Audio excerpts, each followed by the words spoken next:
என்னங்க இந்த கூட இருந்து கூலி பறிக்கிறதுன்னு சொல்றாங்களா? அப்படின்னா என்னங்க? ஓ அதுவா? அதுல நிறைய கேட்டகரி இருக்கு.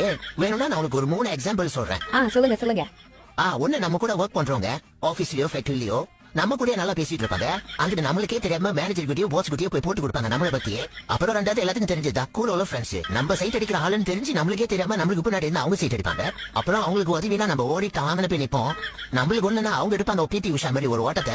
அப்புறம் நம்ம பைக்கையோ காரையோ அவங்க எடுத்துட்டு போனாங்கன்னா அவங்க வந்து சேர வரைக்கும் நம்ம காலே பண்ண மாட்டோம். ஆனா அவங்களுக்கு வாங்கிட்டு போயிட்டோம்னு வச்சுக்க வந்து சேர வரைக்கும் 100 தடவை கால் பண்ணிடுவாங்க. அது ரெண்டாவது கேட்டகரி.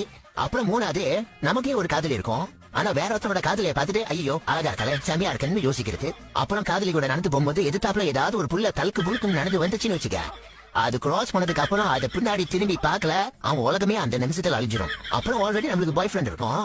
ஆனா இன்னொருத்தரோட பாய் ஃப்ரெண்ட் சைட் அடிக்கிறது, இன்னொரு பையனை பார்த்துட்டு ஐயோ அழகா இருக்கன செமையா இருக்குன்னு யோசிக்கிறது. இது எப்படி பாய் ஃப்ரெண்ட சொல்றது? அதனால கிரஷ்